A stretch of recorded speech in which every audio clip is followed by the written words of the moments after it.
Madres arrepentidas. Una mirada radical a la maternidad y sus falacias sociales. Orna Donat. 4. Expectativas de maternidad y prácticas de arrepentimiento. Vivir con un sentimiento ilícito.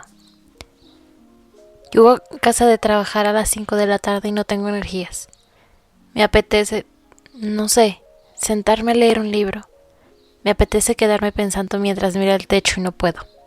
Eso es lo que me frustra. Y empieza a las 2 de la tarde, cuando sé que en un par de horas comienza mi segundo turno. Y luego, ¿qué hago? ¿Cómo paso el tiempo?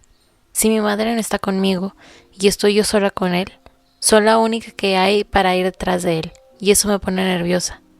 Todo el rato. Esos sentimientos son una lucha diaria. Yasmín, madre de un hijo entre 1 y 5 años. El arrepentimiento de las madres es una postura emocional a la que se suele reaccionar con incomprensión o con la sospecha de ser patológica. La gente pregunta, ¿por qué? ¿Por qué se arrepienten? Suponiendo implícita o explícitamente que tras la puerta de sus casas tiene que estar ocurriendo una catástrofe, pues no hay otro motivo para lamentar ser madre. Como veremos, esta suspicacia hecha a priori carece de fundamento. Las experiencias en torno a la maternidad de las mujeres que participaron en este estudio no son necesariamente excepcionales. Por otra parte, están muy relacionadas con vivencias puestas de manifiesto a diario por madres en numerosos libros, redes sociales y blogs privados en todo el mundo. Sus experiencias se reducen simplemente a una conclusión emocional distinta. Fue un error ser madre. ¿Quién era y quién soy? Varias culturas creen que el nacimiento y la muerte se complementan y también relacionan la fertilidad femenina con ambas situaciones. Naomi Wolf, por ejemplo, escribió en uno de sus libros que nuestros antepasados veían a una mujer embarazada como un difunto. Durante la gestación le cavaban una tumba y si sobrevivía al parto, reponían la tierra. Transcurrida la cuarentena, cerraban por completo la sepultura sin ella. No obstante, aun cuando no estamos frente a una agonía real, parece que la maternidad tiene a encarnar una muerte, la muerte de yo anterior y la creación de una identidad distinta que se separa de la previa como madre de nadie. El siguiente texto de Lucy Irigaray, aunque está escrito desde el punto de vista de una hija, podría ilustrar a la perfección la relación existente entre dar a luz y morir simbólicamente, señalando la aparición de una nueva identidad, esto es, una madre de alguien, y una no se mueve sin la otra, pero no nos movemos juntas. Cada una de nosotras llega a este mundo, la otra desaparece bajo tierra. Cuando una lleva vida, la otra muere. Y lo que quería de ti, madre, era eso, que al darme vida a mí, tú siguieras con vida. Muchas mujeres comparten esta experiencia profunda de perder la vida al dar vida, ya que se enfrentan a la pérdida de su corporeidad, de sus pasiones previas, a la pérdida de facetas de sus relaciones sentimentales o no sentimentales anteriores, a la eliminación de su precedencia en el mundo, a la disminución de la creatividad e incluso a la pérdida de palabras. Cuando fui madre, me vi por primera vez en mi vida sin idioma, sin una forma de traducir los sonidos que metían en algo que los demás pudieran entender. Así es como le describiría a una de las madres entrevistadas. Maya, madre de 2 hijos, uno entre 1 y 5 años y uno de entre 5 y 10 años y embarazada durante la entrevista. Valoro los esfuerzos que estoy haciendo, pero me consumen, me agotan, me cansan el cuerpo, la mente y el alma. No tengo lugar para nada más. Antes escribía, esculpía, dibujaba. Me encantaba crear. Ahora no queda nada de eso. No tengo nada porque me falta inspiración o energía. Como se ha mencionado antes, ese libro no contiene todas las entrevistas realizadas, pues en varias ocasiones me he encontrado con mujeres para que la maternidad les resultaba sumamente difícil, pero que no se arrepentían de ella. Rotem, por ejemplo, no definía sus sentimientos hacia la maternidad como arrepentimiento. Sin embargo, las afirmaciones de ella que concuerdan con las de Maya pueden ayudar a entender los significados más amplios de la pérdida de una misma. Rotem, madre de 2 hijos, entre 5 y 10 años. Tras dar a luz a mis 2 hijas sentía que no tenía conciencia alguna de mí misma.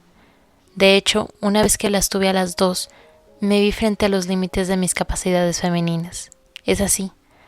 Yo no puedo hacer nada. El mundo ha dejado de ser mi ostra. Hay un espacio en mi vida que es muy importante para mí. Anhelo los espacios.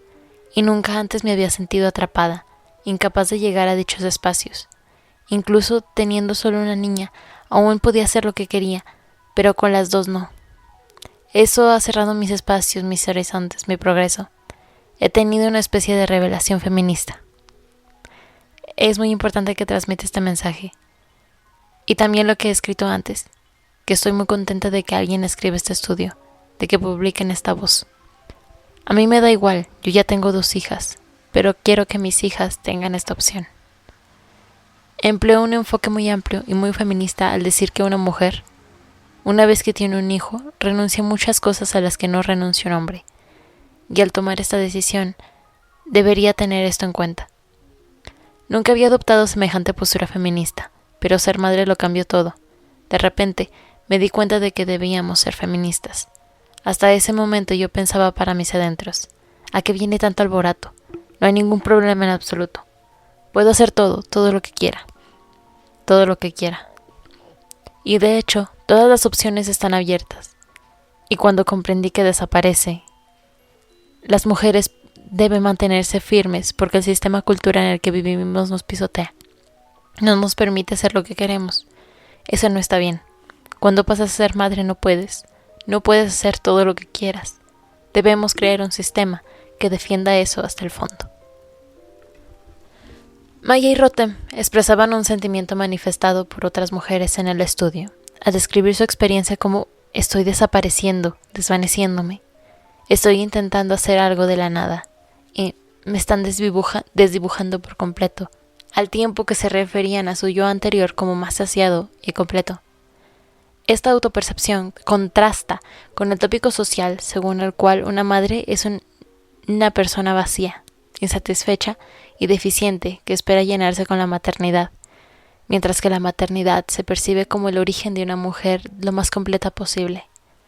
Así pues, si bien una no madre es considerada deficiente y en ocasiones una no persona, estas madres relacionan la maternidad con convertirse en personas deficientes, ya que su experiencia previa a la maternidad parece más plena y satisfactoria. Es decir, en vez de embosar un movimiento de deficiente a completa, embosan un movimiento de más plena a vaciada. Esta clase de movimiento inverso también se presenta al identificar el yo anterior como un ser relativamente neutral en lo que a género se refiere. Alguien que tenía la capacidad de campar por su respeto sin ser consciente de la inferioridad, fruto de su condición de mujer.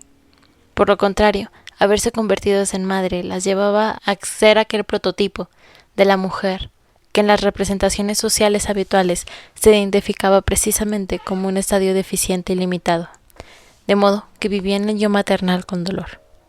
De este modo, la maternidad servía para recordar a las mujeres que están impregnadas por el género femenino y que no tienen la libertad de moverse a sus anchas como si no estuvieran sujetas a ello.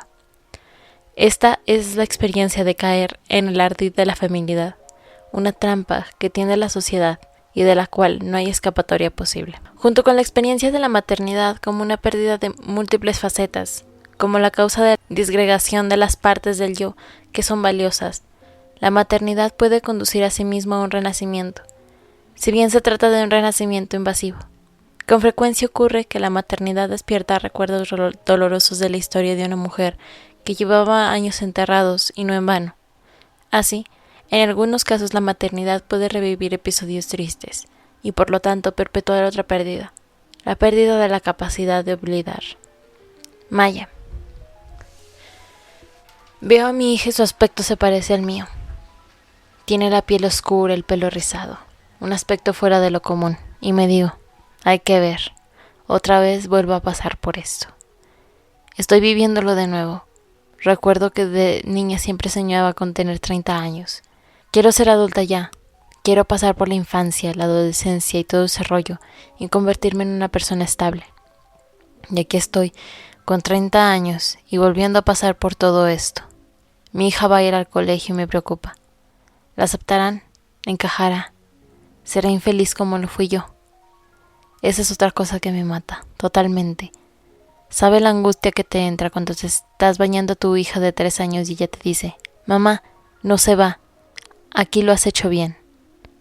Maya le señala la palma de la mano, la parte blanca. Aquí está muy marrón. Maya le señala el dorso de la mano y se la frota. Me pasé las 2 semanas siguientes por los suelos. No sabía qué hacer conmigo, ni tampoco con ella. De repente volvieron a aparecer todas las angustias de mi niñez. Revivir el acoso de infancia que tuve es otra cosa que hace que no me sienta bien. Normalmente los hijos son vistos como portadores de los recuerdos de sus padres, al almacenar tradiciones, folclore, valores, genes, características, talentos, potencial y miradas. La aspiración de perpetuar dichos elementos en el mundo es socialmente aceptable y deseable. Sin embargo, Maya comenta que la perpetuación puede tener otro aspecto, uno que haga revivir experiencias de racismo, homofobia y pobreza que estaban grabadas a fuego en la piel. Las mujeres de grupos sociales marginados sufren a veces dichas injusticias en mayor medida, pues su maternidad puede convertirse en un monumento, una continuación de las penurias causadas por la sociedad, viéndose obligadas a crear un lugar seguro para sus hijos frente a un orden social hostil y racista. Maya le comentaba cómo a lo largo de su vida había tenido que luchar contra una sociedad racista por todo lo que entrañaba su piel oscura. De nuevo debía enfrentarse a dichas circunstancias por su hija, buscando maneras de defenderla. Su hija personifica para ella un recordatorio permanente de ciertas afrentas que se resisten a quedarse en el pasado, infiltrándose a través del tiempo hasta el presente. Revivir los recuerdos de la persona que fui, que Maya preferiría dejar atrás, es uno de los motivos por los que la maternidad la hace sufrir y no celebrar la continuidad de la vida o el relato de la segunda infancia. Así, la maternidad no solo puede crear nuevos órdenes mundiales en la vida de una mujer, sino que también podría agudizar los órdenes primordiales y retrasar al mismo tiempo el contorno de traumas obstinados, es decir, el efecto emocional oculto de órdenes sociales opresivos, invisibles, insidiosos, como un fantasma merodeando por el cuerpo y la mente, y que representa una amenaza cultural para el yo, una amenaza continua para el yo. En consecuencia, a muchas mujeres les resulta imposible arrancar del libro de su vida esas páginas de injusticias y dejarlas atrás, en el suelo de una habitación cerrada con llave. Todo lo contrario, los recuerdos de Maya, quién era y qué había tenido que enfrentarse, la obligan a revivir un dolor que ella pensaba que era cosa del pasado. El pasado no había pasado. La maternidad como un sentimiento traumático. Una cuestión igualmente significativa que apareció en varias entrevistas era el hecho de que la maternidad no solo puede redefinir los contornos de un trauma obstinado, sino que puede construir en sí misma una experiencia traumática, pues ejerce o se encarna en un cuerpo que quizás quede en situación precaria para siempre. Sofía: mire, yo no tengo ese amor por los hijos que veo por la calle. Cuando veo un bebé me angustio, me muestro simpática y agradable con todos los demás, pero por dentro, no es que no me parezcan monos, pero me dan miedo. Me recuerda mi trauma con lo de tener bebés.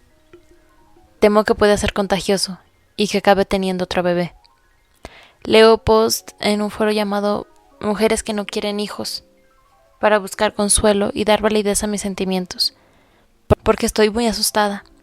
¿Qué me asusta? Cuando quise tener hijos no fue una experiencia racional, sino más bien emocional, impulsada por mi útero. Ahora tengo miedo de que vuelva a pasar. Temo que mi útero se despierte y de repente le parezca bien la idea de tener otro bebé. Y me asusta porque sé que no seré capaz de ser racional. Así que intento recordar lo duro y lo malo que es. Temo olvidar. Me alegro de que el trauma persista. Me protege de tener otro hijo. Sunny: usted cuenta que pasa noches sin dormir cuando el menor de sus hijos ya tiene 7 años. ¿Qué significa eso para usted? Es algo postraumático. ¿Qué puedo decir? Sufro un verdadero shock postraumático. Cuando se despierta un niño por la noche, lo revivo todo de nuevo. Todo. Creo que necesito la terapia. Antes recurría al asesoramiento para padres y estaba muy abierta con el terapeuta. Pero no me ayudaba mucho, la verdad. ¿Cómo me va a ayudar? He pasado por esa experiencia. Se ha hecho sentir y ha dejado sus cicatrices. No hay palabras ni conversación que pueda compensar la gran pérdida que he sufrido y sigo sufriendo. Nada puede compensarlo. Es como si cogieras a un rehén cautivo de unos terroristas, Dios no lo quiera, y tras liberarlo lo dejaras hablar. Le hará algún bien, le servirá de algo, le devolverá lo que ha perdido, todo lo que le han quitado. Pues eso, no se puede hacer nada al respecto. Es como meter a terapia a una persona que ha perdido el brazo. Eso no hará que recupere la extremidad perdida. Y en mi caso, yo he perdido años, no manos, sino años de mi vida, años de martirio. Es muy dolorosa cuando una persona, ya sea hombre o mujer, pierde su vida y es un muerto viviente. Se pasea sin más por un lugar que no puede abandonar. Es una tragedia, y todo el mundo actúa como si estuviera ante un desafío divertido. ¡Qué horror! Para estas mujeres la maternidad es un acontecimiento que les ha marcado de por vida. Sonny reconoce que nunca podrá olvidar y que tiene grabada en el cuerpo la pérdida sufrida como una cicatriz que nunca podrá ser compensada, dado que la maternidad la ha dejado lisiada de por vida. Sofía confía en que la cicatriz de la maternidad le sirve de recordatorio de una experiencia traumática que nunca más querrá vivir y que por tanto nunca debería ser olvidada. Hay numerosos testimonios que plasman la manera en que la maternidad puede amenazar la salud física y mental de las mujeres. Náuseas, depresión, fatiga, crisis emocionales y pérdida de estatus social son solo algunos de los ejemplos de las experiencias de las mujeres, incluso años después de haber dado a luz. Y aún así, a pesar de este conocimiento, se ha establecido hace ya tiempo y está ampliándose. Dichos testimonios son incapaces de socavar la mítica imagen según la cual la maternidad acabará llevando necesariamente a una adaptación y a un final feliz. Uno de los motivos que explica este tópico erróneo radica en el hecho de que la noción de trauma se refiere a vicisitudes de la vida o sucesos como una catástrofe natural, un accidente de tráfico, una enfermedad, un robo, una guerra o un tipo concreto de violación, los cuales se consideran generalmente negativos y en ocasiones inmorales o delictivos, y por lo tanto se supone que tienen un efecto negativo perdurable. Por lo contrario, la maternidad dista mucho de ser valorada como una situación o acontecimiento que pueda tener efectos traumáticos perdurables, no por revivir traumas anteriores, ni por ser un medio de enfrentarse a traumas obstinados tales como el racismo, el sexismo, la homofobia y la pobreza, ni tampoco por generar dificultades o tratarse de una simple crisis pasajera que mejorará con el tiempo, sino por ser en sí misma un trauma. Así, la maternidad no solo se excluye de la experiencia humana del arrepentimiento, sino también de la experiencia humana del trauma. Durante las últimas décadas, se ha hecho más patente que la maternidad, considerada en términos generales como el origen de una nueva vida para los hijos y también para las mujeres, puede ser a la larga un estado que las consuma y las elimine. Aunque había nacido un hijo y un nuevo amor, algo había desaparecido en el interior de las nuevas madres con las que hablaba, y la experiencia se hacía más dura porque las mujeres, de un modo u otro, bajo la alegría que sentían por sus bebés, lloraban en silencio la pérdida de una parte de su yo anterior. Pero mientras que las madres estadounidenses del libro de Naomi Wolf, que acababan de tener a su primer hijo, sentían una muerte simbólica en el fondo de su dicha, para las mujeres que han participado en este estudio, la destrucción es la esencia de la maternidad, incluso tras haber tenido 2 o 3 hijos, incluso años después, lamentaban no solo lo perdido, sino también, en la mayoría de los casos, la ausencia de significado y finalidad de la pérdida.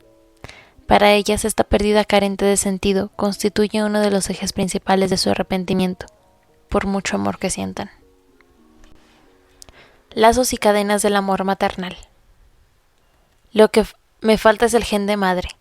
Por supuesto que quiero a mis hijos, pero hablando en plata, ya desde el principio no sabía qué hacer con ellos. Madre de 3 hijos. No siempre ha sido exactamente así, pero en la era actual se espera que sean las madres las que quieran a sus hijos de cierta manera para ser consideradas criadoras respetables y seres humanos morales. mientras que está claro que el amor de los padres, hombres, es bien acogido y apreciado en general, suele valorarse como una ventaja añadida a su característica primordial, la de sostén económico de la familia. Esta división emocional, según el género, suele presionar severamente a las madres, y a las que se arrepienten de serlo, tan porque son ajenas a dicha presión. Todo lo contrario, quizá, pues deben cerciorarse de dejar bien en claro el amor que sienten por sus hijos. Y de hecho, como ya hemos visto, durante las entrevistas de mi estudio, la mayoría de las madres establecían una distinción bien marcada entre el amor por sus hijos y su experiencia en torno a la maternidad. Con ese matiz señalan la dirección de su arrepentimiento, una dirección que diferencia entre el amor por los hijos y el odio hacia la maternidad. Doreen. Una vez que tienes una personita en casa y esa personita crece contigo, acabas sintiéndote unida a ella. No hay nada que hacer. Escapa nuestra comprensión. Es algo muy primario. Hubo una época en la que me daba la sensación de que era un documental de National Geographic, porque durante los primeros años tiene mucho que ver con los instintos animales, sobre todo lo de dar el pecho. Hace algo, está claro, y ese amor, ese apego, es lo que hace que no quiera que les pase nada malo, pero por otra parte no encaja bien conmigo. Lo que ocurre cuando digo algo así, que se arrepiente de ser madre, es que las emociones que surgen, llámese conciencia o enseguida se dispara y te dice, espera, tú lo quieres, ¿cómo vas a romper con ellos? Lo haría, pero claro, decir eso resulta muy confuso. Yasmín. Recuerdo una conversación que tuvo con mi madre en la que le dije, mamá, yo quiero a mi hijo, lo que ocurre es que no me gusta ser madre. Me hace feliz, no puedo negarlo, pero dejando eso a un lado, puedo asegurar que no me gusta ser madre. Hay veces que incluso lo odio, hasta un punto de gran frustración. Dejando de lado el amor en sí, se espera que las madres que lo expresen y recalquen, que internalicen cuanto quieran a sus hijos, no solo porque viven en una sociedad que exige oír eso, sino porque lamentar la maternidad se considera una violación flagrante de las normas afectivas maternales, y por lo tanto, hay que asegurar a quienes la rodean que no todo está dañado en su mundo emocional. Esta necesidad de tranquilizar al oyente no significa que los sentimientos de amor expresados no sean auténticos o que deban ponerse en entredicho su veracidad. Significa que las posturas emocionales y sus manifestaciones siempre tienen que ser oídas en su contexto social. En el análisis histórico aparece siempre controversia respecto a la idea del amor de los progenitores, principalmente de las madres, hacia sus hijos. Según una corriente de pensamiento, este amor dista mucho de ser universal o ahistórico. El amor de una madre sería una moderna invención de Occidente relacionada, entre otras cosas, con la aparición de la familia nuclear y la separación entre los ámbitos privado y público. Asimismo, se podría ver como el resultado de los cambios demográficos y el descenso de las tasas de mortalidad infantil.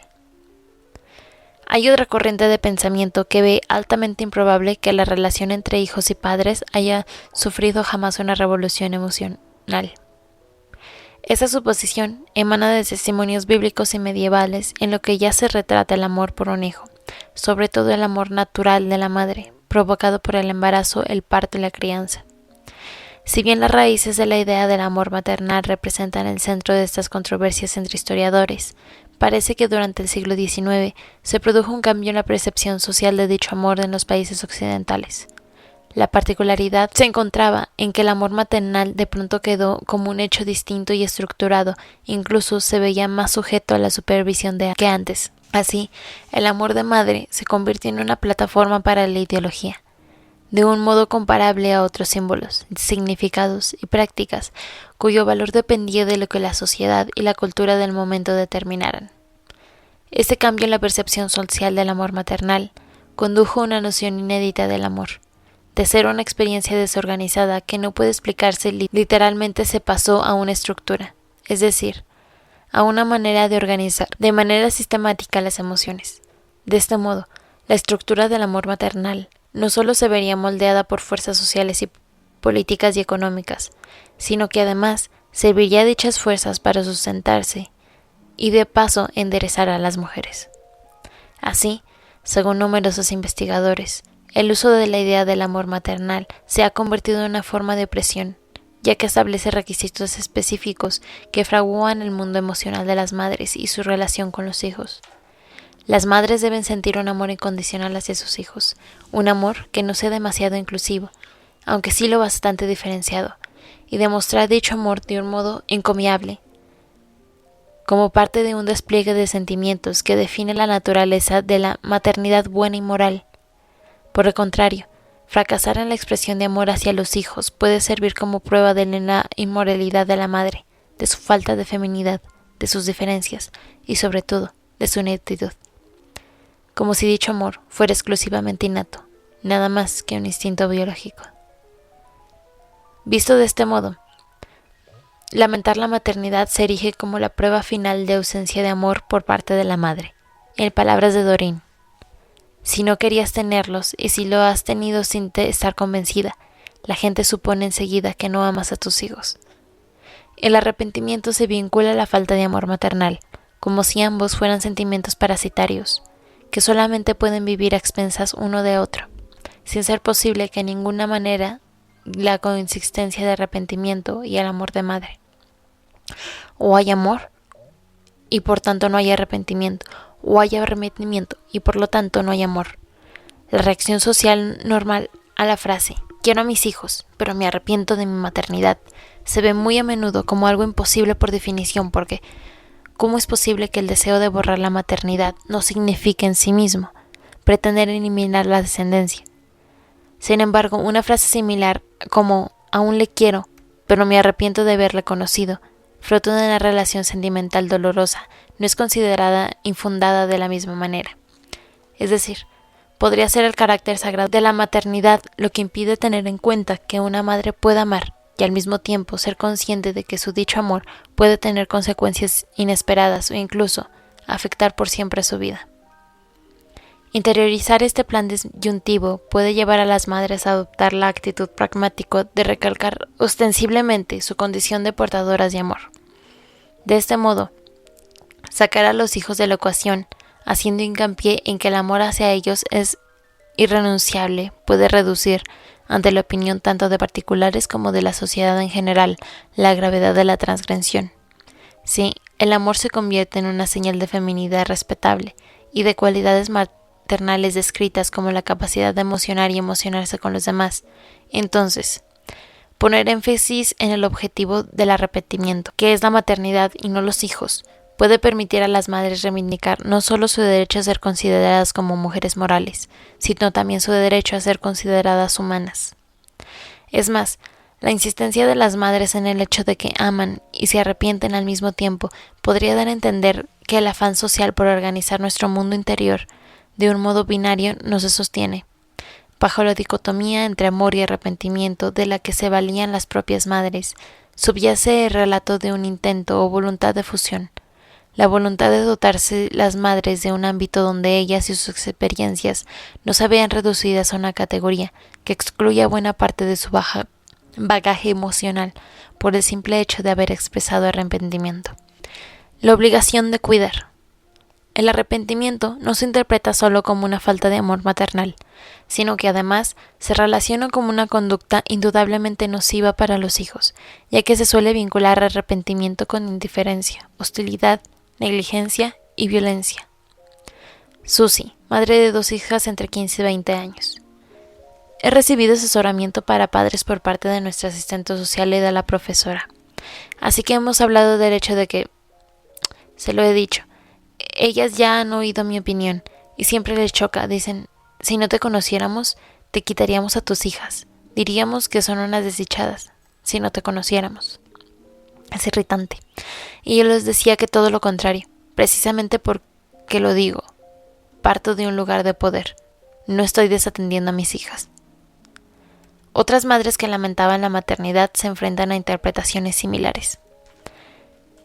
En mi ingenuidad, cuando se lo comenté a la cuidadora del centro infantil, esta envió a un asistente social que me amenazó con quitarme al niño y me obligó a verla durante 6 meses con el fin de revisar su funcionamiento como madre.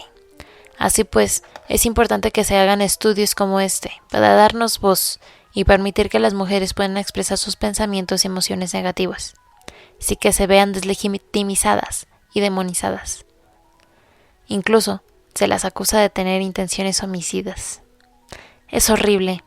El arrepentimiento como legitimización para no asumir la responsabilidad de la vida de los hijos. Legitimación para ahogarlos en la bañera o en el mar. Así pues, de las mujeres que se arrepienten de ser madres, no solo se espera que demuestren ese amor, sino también su dedicación a los hijos y al bienestar de ellos, y que no los maltraten dado su postura emocional con respecto a la maternidad. La idea de la dedicación y responsabilidad para con los hijos y los demás en general aparece en la obra de Carol Gilligan sobre la ética del cuidado. Según Gilligan, son relaciones intersubjetivas que se sustentan en la condición femenina de entrega. En ellas debe reflejarse la responsabilidad moral hacia el prójimo y mantenerse una actitud de implicación, interés, atención y adaptación a las necesidades de los demás, hasta el punto de borrar las necesidades y los sentimientos de la mujer si es necesario. Las mujeres entrevistadas por Gilligan debatían una profundidad sobre los elementos de que se compone esta ética. Varias mujeres afirmaron que el paso de la maternidad les permitió encarnar su capacidad de cuidar y por lo tanto sentirse seres humanos afectuosos y condolentes para la crianza, como mujeres y madres. Por el contrario, las madres entrevistadas en este estudio han explicado de formas muy diversas que se sentían obligadas a ser responsables y abnegadas con los hijos, obligación que algunas veían como algo absurdo. Odelia: quiero a mi hijo y soy una madre responsable, mucho. De hecho, soy una madre histérica, que hasta me peleo por el tema de las visitas porque tengo la sensación de que la casa del abuelo paterno no es segura, así que lucho por eso, aunque es absurdo porque debería haber sido lo contrario. ¿Y el padre del niño? El régimen de visitas acordado es de una noche a la semana. Su padre lo recoge a las 3 de la tarde hasta la mañana siguiente. Como ya he dicho, actualmente estoy batallando para que no pase ni una noche fuera. Así que ahora mismo lo tiene muy poco tiempo. Es absurdo. Totalmente absurdo. Absurdo porque siente que está luchando por algo que no quiere. Sí que quiero, en serio, porque a pesar de todo quiero que el niño crezca sano, de acuerdo con lo que creo que le conviene. No hay más remedio. Yo lo he traído a este mundo, es mi responsabilidad cuidar de él. Lo he traído al mundo, y ahora tengo una responsabilidad enorme, y no pienso renunciar a ella. Me preocupo realmente por criarle en la medida de mis posibilidades, al menos según mi criterio. Aunque eso pase factura sin duda. Sofía: a pesar de la ira y todo lo demás que le he comentado, no he sido ni mucho menos una madre que desatiende a sus hijos. He sido muy responsable y me he ocupado de ellos tan bien como he podido. En serio. Han recibido los cuidados intensivos que necesitabas. He sufrido y llorado, y lo he hecho. Soy una buena madre, de veras, me da vergüenza decirlo. Soy una madre para quien sus hijos son importantes. Los quiero, leo libros, recibo asesoramiento profesional, hago todo lo que está en mi mano para educarlos y darles amor y afecto. Los niños me adoran, me quieren, tienen una vida feliz y placentera. Mi papel como madre es correcto, al principio fue duro, pero soy una buena madre. Es absurdo, porque no quiero tenerlos, en serio, no los quiero a mi lado, pero aquí están, conmigo. Sunny: ¿el arrepentimiento se desarrolla en la práctica? Es posible, pero en mi caso es lo contrario.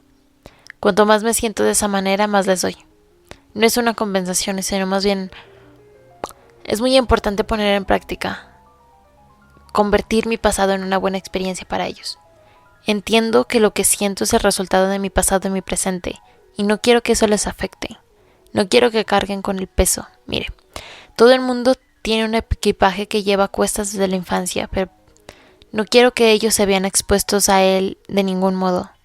Quiero que sean felices. Cuando los veo felices, yo estoy tranquila. Es una forma de cerrarme a todas las penurias que pasé de pequeña. Hago una distinción, por un lado, yo como persona, y por otro, yo como madre. Son dos entidades diferentes. Eso no debe causarles nunca ningún daño a ellos. Cuando intento escucharme a mí misma, puede parecer contradictorio. Quizás no sea, no lo sé. Hay dos mujeres moviendo en mi interior, y no quiero que eso les haga daño. Ellos no tienen la culpa de que lo que me ha pasado a mí. No tienen por qué llevar esa carga. Tienen que ser como cualquier otro niño. Felices. Las mujeres que no desean ser madres de nadie parecen sentir una responsabilidad doble. Por una parte, han de procurar el bienestar de los hijos, porque así lo dicta la expectativa personal y social, y por otra parte, han de rendir cuentas con el hecho mismo de que supone tener un hijo.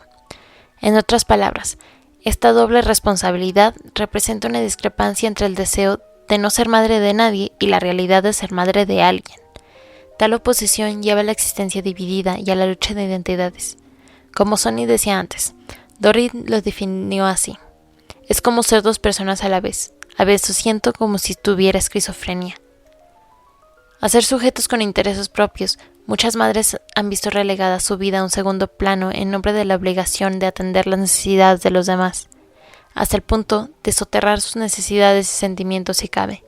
Y cuando han manifestado el arrepentimiento de ser madres, se han sentido más obligadas y empujadas al cuidado del prójimo, incluso cabría decir que precisamente por ello. Ser madre, una historia interminable. Por mi propio bien, espero que mis hijos no se casen ni tengan hijos. Eso me asusta. No quiero eso en mi vida. Si tengo nietos, me veré obligada una vez más a hacer cosas que no quiero. No será más que una carga para mí. Sky. En ese preciso instante hay muchas mujeres ocupándose de las distintas prácticas que implica la crianza de un hijo. Darle el pecho, cambiarle el pañal, ponerlo a dormir, despertarlo, llevarlo o traerlo de la guardería o a la escuela, cocinar y darle de comer, vestirlo, ayudarlo con los deberes, educarlo, llevarlo a las actividades extracurriculares, ir a la piscina, a la playa y los columpios, participar en actos y reuniones del colegio, tratar y seguir las enfermedades y mucho más. Dichas prácticas, al menos alguna de ellas, condicionan la actividad diaria de la mayoría de las mujeres. Se basan en ciertas concepciones culturales y de clase sobre las necesidades de los niños y cómo atenderlas para que los pequeños se beneficien de ellos cuando crezcan. Algunas madres viven dichas prácticas con enormes dificultades.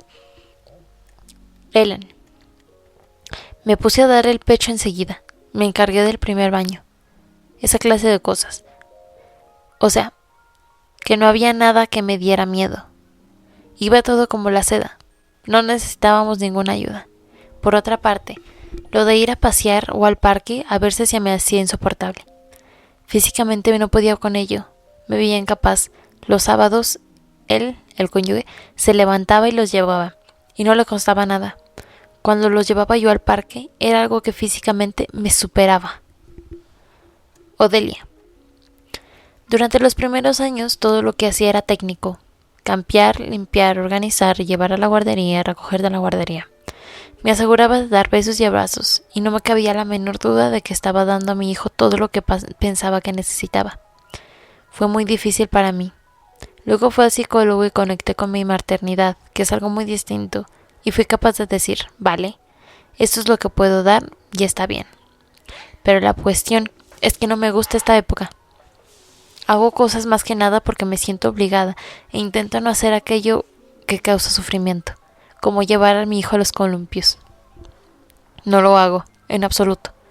Como mucho, me lo puedo llevar a una cafetería, aunque entonces ni eso tiene gracia. Estaba centrada en los aspectos técnicos, como si no los hiciera de corazón. Eran meros actos técnicos. Bien podría haber cogido un muñeco y haberme puesto a jugar con él. Es casi lo mismo. Más madres del que se reconoce la sociedad comparten dichas dificultades, incluso aquellas que no se quejan abiertamente de su maternidad. Uno de los posibles consuelos es pensar que el periodo de penalidades está cortado en el tiempo, es decir, que en algún momento esas prácticas de crianza llegarán a su fin, cuando los pequeños sean capaces de ir por su propio bien y ser independientes. Sin embargo, en el aquí y en la ahora, puede que no todo sea así. El sentimiento de obligación, responsabilidad y preocupación de los hijos no suele desaparecer, ni siquiera cuando esas tareas mecánicas pasan a mejor vida, ya que para muchas mujeres la condición de madre siempre está presente, 24 horas al día, 7 días a la semana. Como dice Yasmín, con una pareja al menos cuando se va de viaje tienes algo de libertad, con un hijo siempre lo tienes en mente. Parece que las mujeres, un número indeterminado de ellas, no pueden dejar de tener en mente la maternidad ni por un momento, como si no tuviera límites temporales o una evocación física. Puede sentirse cuando las madres están de vacaciones lejos de sus hijos, cuando se hallan en la cárcel, cuando emigran a otro país para mantener a su familia, mientras los hijos se quedan en el país natal, o cuando los hijos ya se han emancipado, tanto si viven en la acera de enfrente como en la otra punta del mundo. Esta conciencia total puede eternizarse incluso cuando la maternidad no se ejerce o desarrolla en la práctica.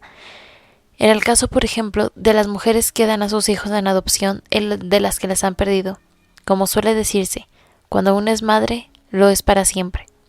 El cordón umbilical entre la mujer y el feto se convierte en una metáfora del vínculo materno-filial, mucho más allá del útero. Sofía. Aunque murieran, Dios no lo quiera, seguiría estando conmigo en todo momento. El duelo por ellos, su recuerdo y la pena serían insoportables. Perderlos ahora supondría cierto alivio, pero el dolor superaría el alivio, porque ya están aquí y no hay nada que pueda hacer para remediarlo. No puedo hacer nada. Están aquí y dan mucho trabajo, aunque no los tenga cerca. Y ya está. Es un problema. Por eso recomendaría no tener hijos. Da igual. ¿Y si tuviéramos $1.000.000 y un au pair? Preguntaba mi madre. Da igual. Tú eres el padre o la madre. Tú eres el padre o la madre. Y la responsabilidad recae sobre ti. La responsabilidad y el sufrimiento recaen sobre ti. Y yo no veía eso entonces. Estaba convencida de que tendría mucha ayuda, de que me lo pasara bien y amaría el bebé. Carmel. Soy una madre increíble y daré de fe de ello en todo momento. He pagado un precio muy alto y lo seguiré pagando el resto de mi vida. Preocupaciones, disgustos. Y no hablo de preocupaciones del estilo, se va a caer de la bici, lo va a atropellar un coche. Esas son nimiedades. De esas he tenido bien pocas, las justas.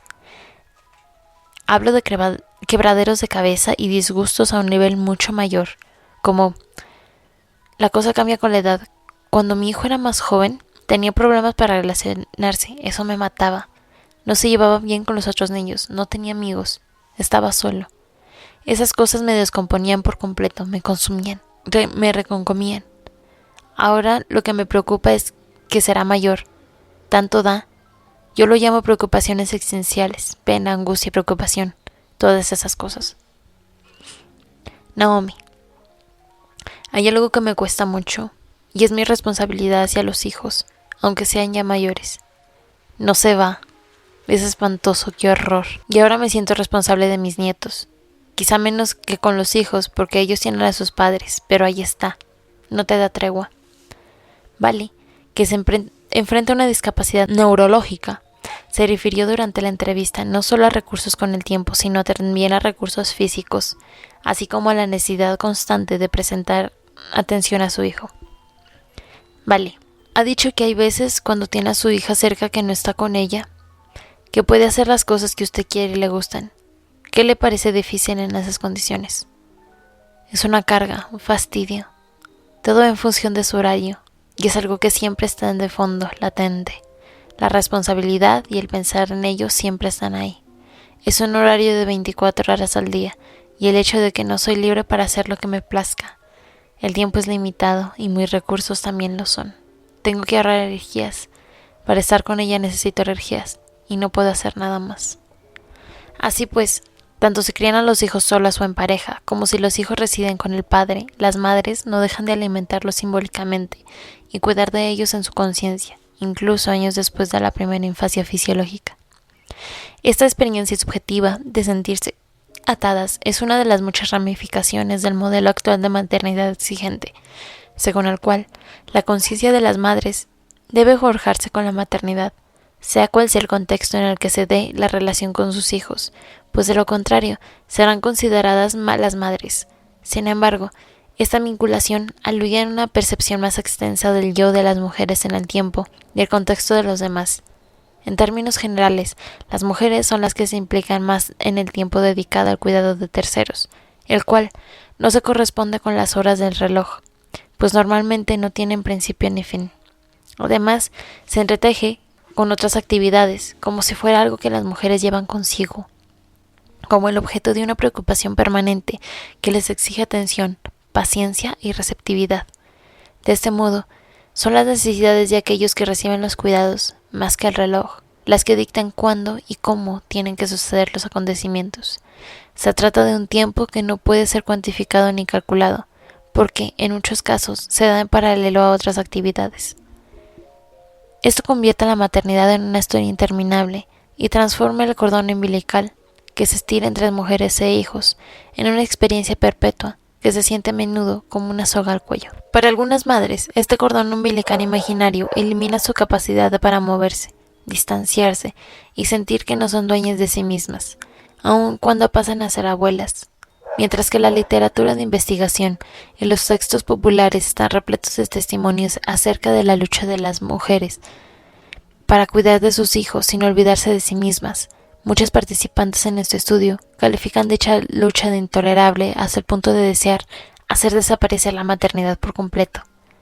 En vista del debate planteado hasta ahora en torno a la conciencia de ser madre, cabe preguntarse cómo encajan los cónyuges o padres en esa historia interminable. ¿Dónde están los padres? Muchas de las participantes en esta investigación se referían a los padres de sus hijos, pero a menudo era la historia de una ausencia. Si bien el acto físico de dar al pecho se limita al cuerpo femenino, en el caso de la lactancia simbólica no es así, y a pesar de ello, los padres no estaban presentes. Erika: nunca tuve un día de tranquilidad mientras criaba a mis hijos, ni uno solo. 4 niños en edad escolar, cada uno con su carácter, con sus necesidades, y yo perdida entre las necesidades de los demás, sin un marido que aportara nada a la familia, aparte de su sueldo. Él creía que su trabajo era traer dinero a casa, y así lo hacía. A los niños les daba los buenos días, aunque a veces ni siquiera las buenas noches, hasta que me quejé, y entonces él comenzó a hacer pausas y a venir, y luego se puso a trabajar de noche a mi costa, pero no a costa de los niños. Era aire, iba y se sacaba un sueldo, y ya está. No hacía nada. Ojalá hubiera sido distinto. Entonces puede que no estuviéramos hablando ahora mismo. Ojalá hubiera sido de otra manera. Susie: siempre me río al hablar de los hombres que son jefes o que tienen un cargo de responsabilidad y se enorgullecen de ser una pareja en el hogar. Y les pregunto cuándo fue la última vez que miraron si faltaba papel higiénico o si la pasta de dientes estaba a punto de terminarse. Cuando están allí, me preocupo por ellas y les pregunto qué hacen, y oigo esas historias. El padre de ellas es feliz, llega de trabajar, se pone a ver la tele con su novia, cena. A él qué le importa, y yo desde casa le grito que por qué pasa eso. Tú has asumido la responsabilidad, lo menos que puedes hacer es estar ahí. Brenda: yo he criado solo a mis hijos, porque su padre le resbalaban y no se implicaba en su crianza, ni ponía nada de dinero. Me moría de ganas de que llegara el día en el que él se los llevaba, aunque solo fuese viernes cada 2 semanas. En cuanto se iban, Dios es testigo de que rezaban para que ese fin de semana durara al menos un mes, y así poder pasar un tiempo sola conmigo mismo y ponerme al día. Él empezó a amenazarme con que reclamaría la custodia de los niños, y se quedó parado cuando le dije que no me importaba si él se quedaba a los críos y yo me los llevaba los fines de semana. Yo también tenía que pasar muchas horas fuera de casa porque debía trabajar. Mi sueldo era el único que entraba en casa, y si el dinero hubiera dado en sí, habría cogido a alguien para que estuviera con ellos por las tardes mientras yo aprovechaba para hacer recados y respirar un poco de aire fresco.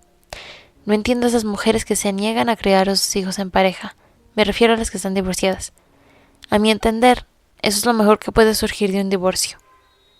Que sea un buen padre y se lleva a los niños a menudo, y si la madre puede disponer de tiempo de sí misma, en esta vida tan ajetreada, no viene mal tomarse un descanso.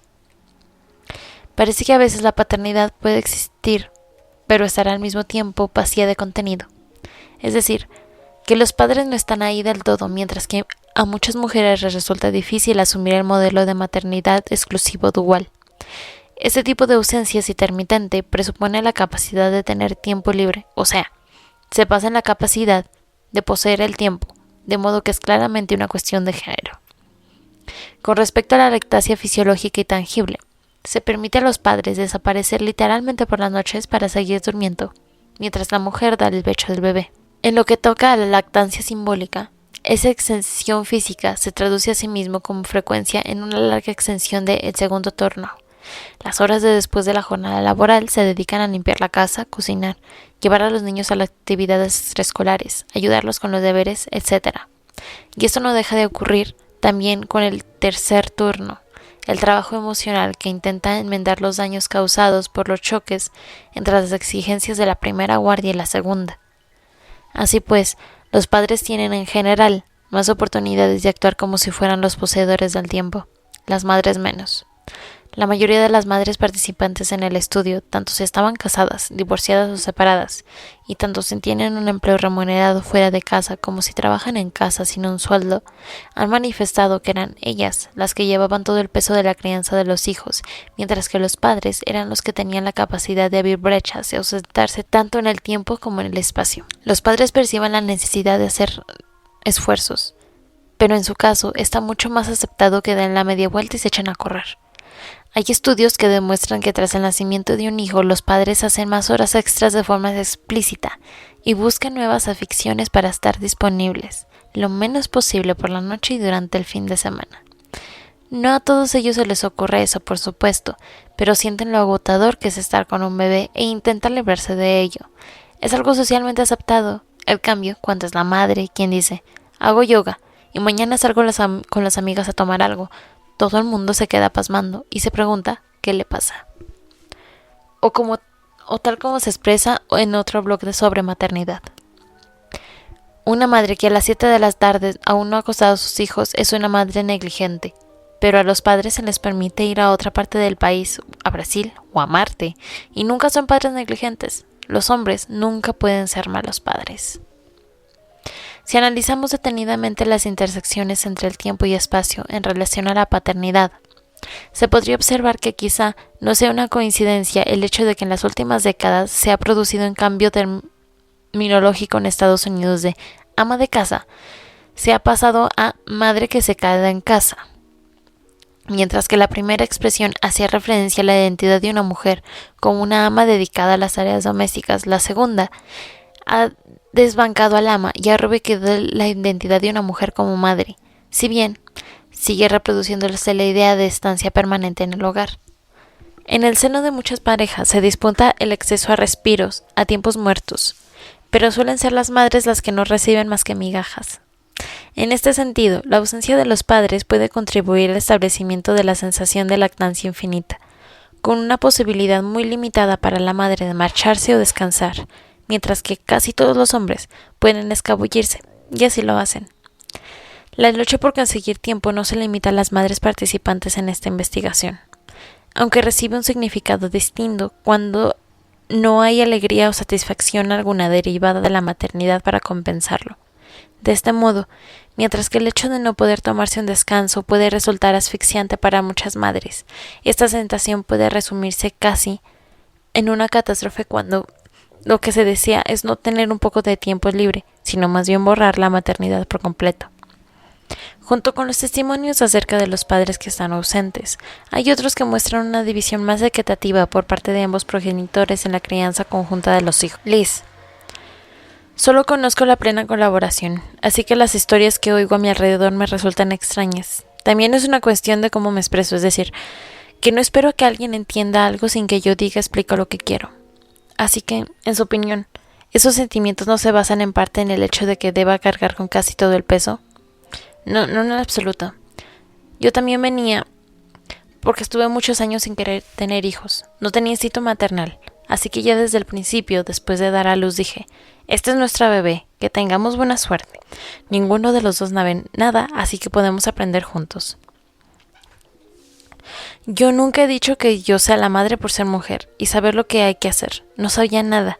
Así que desde el principio, creo que en muchos casos la mujer dice, sé más, solo porque es mujer, no porque no hemos nacido nunca con ese conocimiento. Y lo que ocurre antes es que eso se fija con el tiempo, y cuando la mujer descubre que quiere tomarse un descanso, se vuelve mucho más problemático y complejo porque la otra parte está ausentada. En nuestro caso pasaba lo contrario. Había muchas cosas que yo no sabía y él sí. En el caso de Ellen, fue el padre, y no ella, quien crió prácticamente los hijos, aunque ella estuviera presente. Ellen. Sentía que no era para mí, así de claro. No era para mí. No me gustaba en absoluto. No me gustaba arrullarlos a pasarme las horas muertas en el sonajero. No me atraía.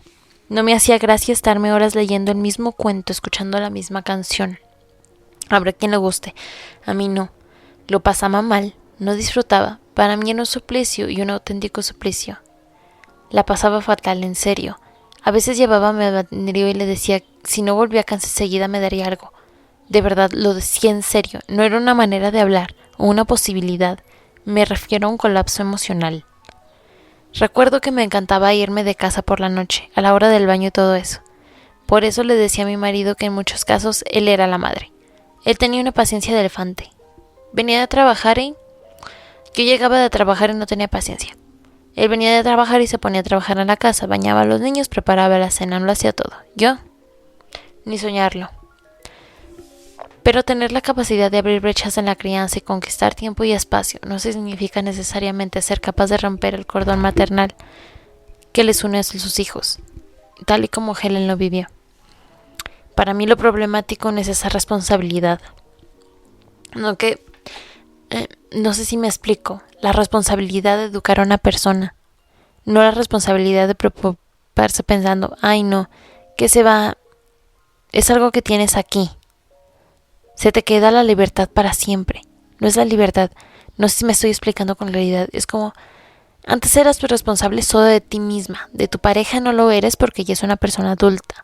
Lo que estás desconectada a él o ella en cierto modo. Pero con un hijo es como si dejaras de estar sola. Es así, ya no estás sola. Se acabó la libertad en tu mente. Retomando la idea de la maternidad como una historia interminable, parece que la lactancia simbólica que no tiene límite ni un final a la vista y que por tanto se vive como algo invasivo. No está influida necesariamente por la presencia o la ausencia del padre. Aun cuando las madres puedan contar con el apoyo y la colaboración de los demás, la sensación no remite ni sirve de contrapeso al arrepentimiento. Es más, el lamento de las madres arrepentidas podría verse como una manera de codificar su deseo de abrir una brecha interminable, de escapar por siempre al tiempo y al espacio. Dicho de otra forma, las madres arrepentidas anhelan un punto final tras el que vuelvan a su vida normal y al regazo de su yo. Es todo lo contrario de su día a día, que le recuerda en todo momento que el tiempo de la maternidad es cíclico y eterno, aun cuando los cónyuges participen de manera equitativa en la crianza de los niños y se impliquen en las prácticas relacionadas. En vista de que esta brecha eterna no puede hacerse realidad, recurren a la imaginación y las fantasías para eliminar a los hijos o a sí mismas de la ecuación familiar. Soñar con desaparecer. Dado que las madres no pueden pasar de no ser madres ni poner fin a su relación con los hijos, contemplan otra forma de sobrellevar la situación, un panorama alternativo que se produce en el reino de la fantasía y la imaginación, fruto de su deseo de que los hijos no existieran. Sofía. Nunca he fantaseado con hacerles daño, solo con un genio de la lámpara que diga, vale, vamos a empezar y esta vez no estarán. No les pasará nada, no estarán, no sabrán nada, no sentirán nada. Carmel. ¿Se ha planteado alguna vez? Claro que sí. ¿Marcharse sin más? Marcharme sin más, creía porque preguntarme otra cosa. ¿Cómo matarlo? ¿Que estuviera muerto? Sí, muchas veces, hasta el día de hoy. No son fantasías que planifique con muchos detalles, y por supuesto nunca ha sucedido. Pero hasta el día de hoy fantaseo con la idea de que caiga enfermo y se muera. Me paso el día pensando en estas cosas. Lo que voy a decirle es horrible, seguro que esta noche sueno con ello. Si le ocurre algo yo me muero. Pero en cierto modo me sentiría aliviada. Lo sé, es horrible. Sé que decir eso es una atrocidad, pero es la verdad. Lo cierto es que también me sentiría aliviada. Mira, es muy duro. Llorar con que se muere es una carga terrible, y siempre está ahí, siempre. Odelia. A veces me pregunto cómo es posible que esa cosa sea mía. Porque que desaparezca sin más, aunque yo no. Ya saben, la práctica no quiero, pero a veces tengo esos sentimientos. No es tanto un deseo de que se esfume ahora mismo, sino más bien un pensar por qué haya llegado a suceder. Algo así como maldita sea, porque lo habré hecho. Doreen, ¿se le ocurre un momento en el que arrepentimiento se materializa en la práctica por su parte? A cada momento, todo el tiempo, siempre, día tras día. Sí, es horrible. Hay 3 niños en casa, así que son unos salvajes y se pelean, y a veces me veo a mí misma. Esto nunca se lo diré a ellos, pero me muerdo la lengua y me digo, Dios mío, ojalá desaparecieran. ¿Por qué están aquí? ¿Quiénes son? En serio, me digo que me estorban, que deberían irse. Creo que es algo más intenso que cuando una madre tiene delante a sus hijos descontrolados y dice, ay, estoy agotado y no tengo energías. Y sí, los niños se desmadran, ya les pasará. Jackie, ojalá despertar y no estuvieran aquí. Me digo, es algo que deseo. Sé que no está bien decirlo, pero... Otras fantasías descritas por las mujeres participantes en mi investigación no se refieren a hacer desaparecer a sus hijos, sino más bien a eliminarse a ellas mismas de la ecuación familiar. Sofía. Se me ha pasado por la cabeza la idea de dejarlos con su padre. Si yo fuera un hombre en esta relación, y durante mucho tiempo lo he sido, mi marido funcionaba a veces mucho mejor que yo. Quizá me hubiera ido. Me veía con ganas de verdad de dejar a los niños con él y marcharme. Si no lo he hecho, ha sido por 2 motivos. En primer lugar, porque no está socialmente aceptado. Tenía miedo de las reacciones. Sabía que mi familia no lo aceptaría y que estaría sola en el mundo. Y aparte de eso está la culpa, que me carcome por dentro, por algo que yo he hecho, traerlos al mundo. Y ahora que tengo que aceptarlo, aunque eso signifique dar por perdida mi vida. Y es que sentía que había perdido mi vida, que yo no existía. Tengo que hacerlo porque no me queda otra. Porque ellos necesitan un padre o una madre. No quiero traumatizarlos ni tampoco quiero que vivan las niñas que he vivido yo. Así que no hay más remedio. Pero si no me sintiera así, me habría marchado, porque yo no quería estar con ellos. Doreen, le diré algo. Un día leí un artículo sobre una mujer cuyo marido la abandonó y ella contaba cómo se había ido él. Explicaba. Cogió la basura, dijo que iba a tirarla y no volvió nunca más. No sé por qué se me ha grabado en la cabeza. No dejo de pensar en qué ocurriría si yo cogiera la basura y no volviera nunca más. Pero me siento responsable, y punto. Y soy consciente de que pagar un precio por todo lo que haces, y no quiero. Y eso es que se me ha pasado por la cabeza muchas veces, sobre todo ahora con el divorcio. Podría haberle dicho a Elian, tú te quedas y yo me voy. Era una opción. ¿Y por qué no lo ha hecho? Porque no creo que pueda soportar las repercusiones sociales, sí. No digo esto en orden cronológico. Y además creo que los niños todavía me necesitan. Mucho. No lo digo como una excusa. Soy muy dominante. Ellos están muy unidos a mí. Y claro, es para preguntarse cómo es posible, cómo puede ser. Pues no es. Es como ser 2 personas a la vez. A veces tengo la sensación de padecer esquizofrenia. Y sé que no es así, pero sí, hay momentos en los que me digo, maldita sea, se acabó. Como hoy vaya a tirar la basura y ya no vuelvo. Y vale, los niños crecen, todo el mundo crece. Al final tiras delante y el mundo no deja de girar. Pero acabas pagando un precio. Puede que dentro de 20 años tenga ganas de estar en contacto con ellos, o lo que sea. Las matemáticas de la vida siempre están ahí. E insisto, porque me parece que esto es lo bueno para ellos. Pero eso supone anteponer los demás a mí. Vale, y me digo, soy una mujer adulta, he tomado una decisión y asumiré la responsabilidad. No pienso huir de ella. Pero eso no lo hace más fácil, no calma mi dolor. Debra. Mi relación tenía problemas y una de las cosas que me planteé fue marcharme. Para mí estaba claro que si me iba lo haría sin los niños. Lo que quiero decir es que los hijos son parte de la relación y se trata de una parte que permanece entre comillas a todo aquello relacionado con el marido. Así que si la relación se va a pique, para mí está claro que los niños se quedan con su padre. No porque yo no pueda cuidar de ellos, sino porque no quiero. No veo que sea el lugar que me corresponde o que satisface mis necesidades. Y si la razón para su existencia, entre comillas, es él, entonces no debería estar conmigo. Hace unos meses fui a un psicólogo y estuvimos hablando un rato de diversos temas. Uno de ellos era la paternidad y la maternidad. Yo le conté que si no fuera por los hijos, haría esto y aquello, y él me dijo: pero en su mundo no cabe esa posibilidad, porque usted nunca abandonará a sus hijos, ni los dejará en un centro o internado. No porque esa no sea una opción, sino porque es usted una persona leal, responsable, y eso no va con usted. Y tenía razón. No es una responsabilidad que pueda delegar a otra persona. Puede que en cierto modo lo que me fascinara sobre la idea del divorcio fuera que podía renunciar a los hijos. Eso era parte del encanto. Tal vez parezca desnaturalizado, pero era parte del encanto que yo pudiera tener una vía de escape para salir de la maternidad. Y esa vía de escape sería dejarlos con su padre. Sería una vida de escape increíble. No quería renunciar a mi pareja, lo amo, y sigo creyendo que es el hombre que más me conviene. Que no podría tener un compañero mejor, pero me parece una solución a un problema o dificultad. Renunciar al hombre que amo para poder renunciar a los hijos. Maya. Vio películas o libros sobre madres que no podían más y se iban. Y no sé, probablemente tenga que ver con el hecho de que soy adoptada. Es como un tabú. ¿Qué clase de persona sería mi madre si fue capaz de hacer algo así? ¿Y qué dice eso sobre mí como niña? ¿Me entiende?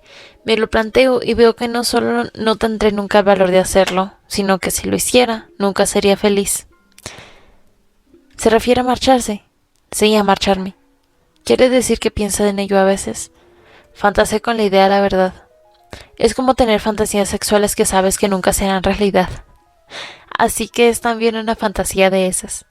Algo que sabes que nunca harás, aunque dicen que está todo previsto, pero es algo que se ve nunca haré. El mero hecho de pensar en ello me revuelve el estómago. Me imagino a mis hijos preguntando: ¿por qué nos ha dejado mamá? ¿Qué hemos hecho? ¿Hemos sido malos? Y me los imagino con todos esos pensamientos y no puedo permitir que eso ocurra, no puedo permitirlo, así que estoy en un atasco relativamente. No puedo ir aquí ni allí, porque vaya donde vaya, nunca me sentiré completa. Los hijos están ahí, no hay nada que hacer. Estas fantasías, tan como las describían las madres participantes en el estudio, pueden ser comprendidas por muchas madres y expresadas de maneras distintas, como se observa en el siguiente pasaje escrito por la socióloga estadounidense Barbara Cairns-Rodham, que relataba fantasías sobre perder de vista a sus hijos y al mismo tiempo defendía la maternidad. Como se puede ver, me encanta la maternidad. Escribo para hacer una apasionada defensa de la maternidad. He gritado a mis hijos, he deseado verme lejos, muy lejos de ellos. He sentido ira, frustración, momentos de puro odio. Todo lo que cualquier persona que sea honesta tendría que reconocer que desempeña un papel importante en la maternidad. Pero me encanta.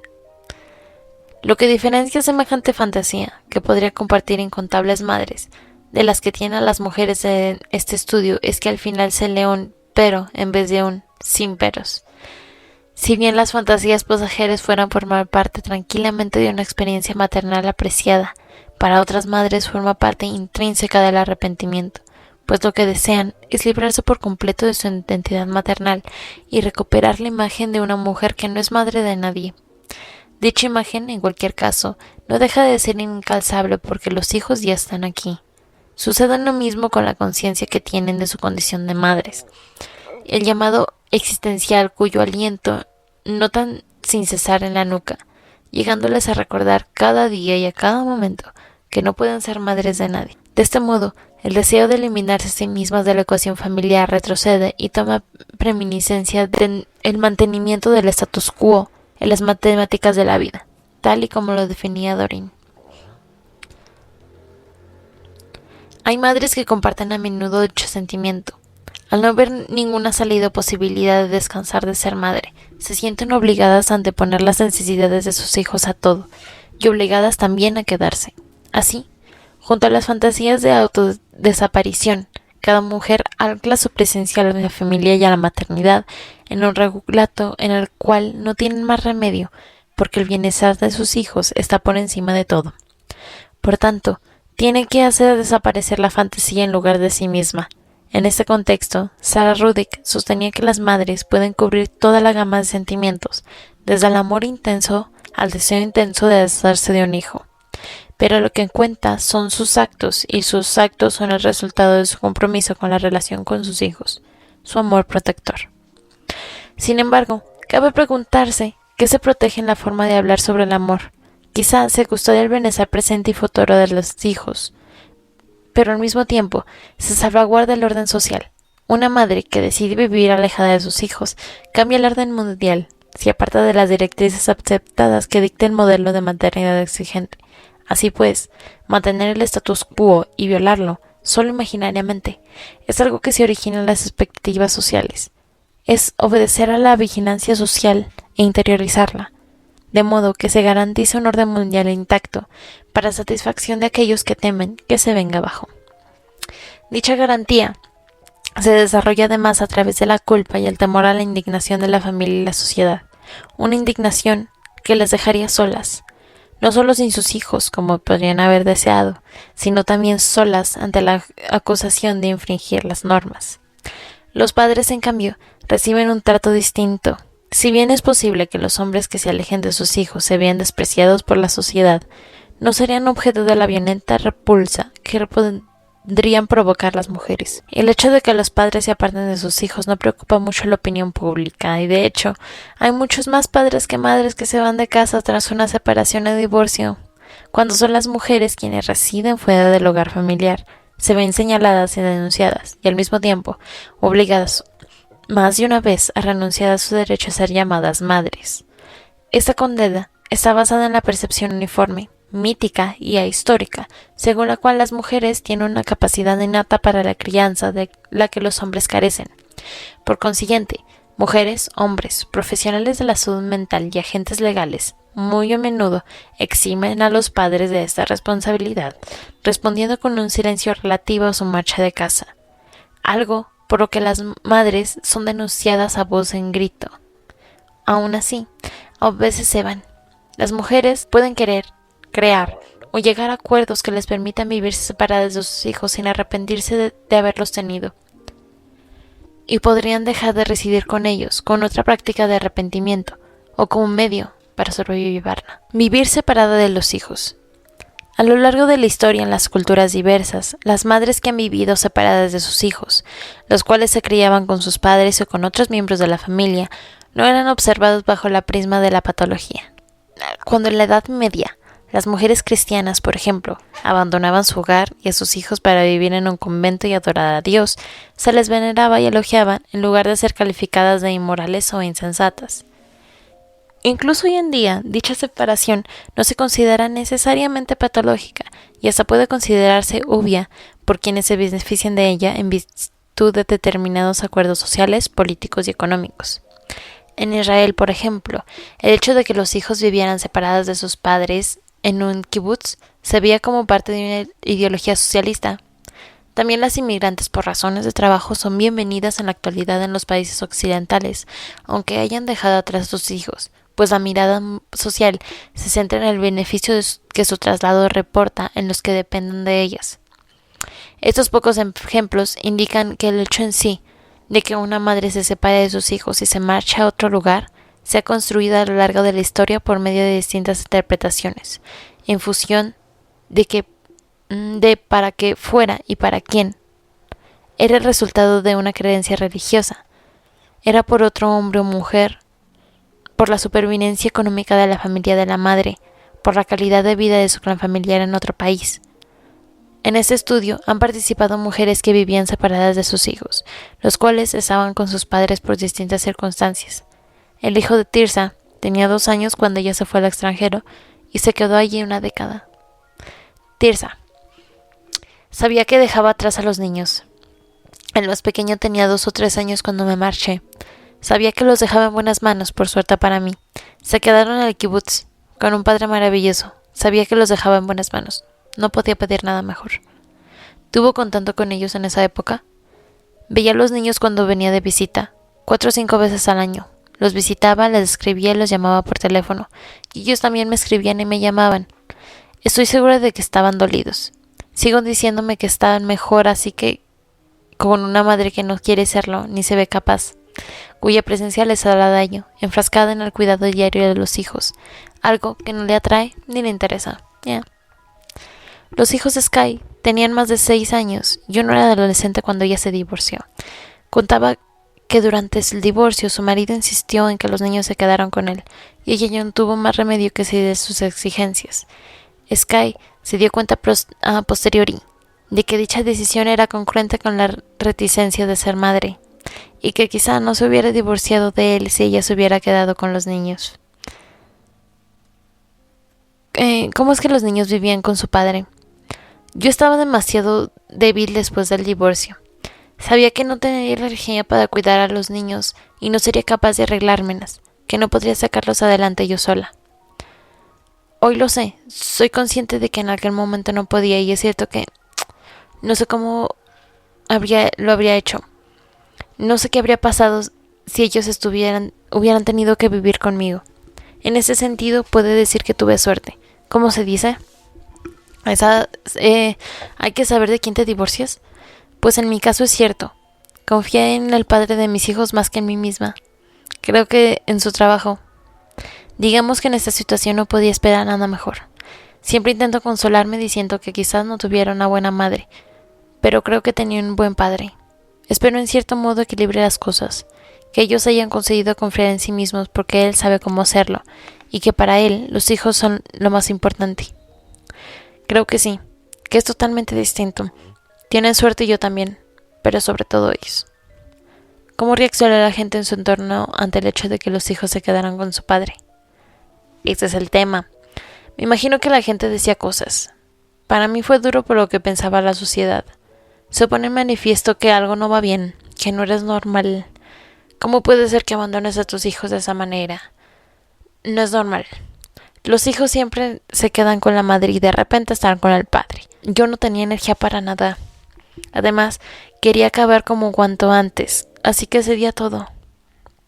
Tras el divorcio, sentía que había hecho lo peor que podía hacer. No dejaba de disculparme ante el mundo por lo que había hecho. Ese era el sentimiento.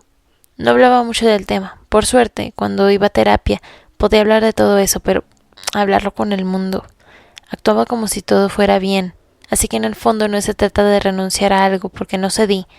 Es que no tenía elección. Es posible.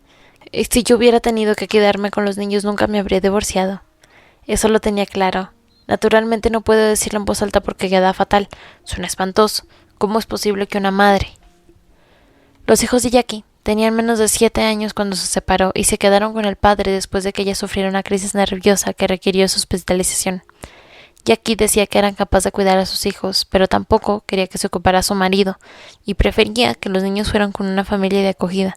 Eso no ocurrió, y al final quedaron con el padre. Jackie los ve una vez a la semana durante 1 hora. Justo antes de que viniera usted, he decidido intentar quedarme a dormir los viernes. Llevo sin dormir en casa 2 años casi, así que he decidido que me quedaría. Los niños ya van por lo vario y reclaman atención, la verdad.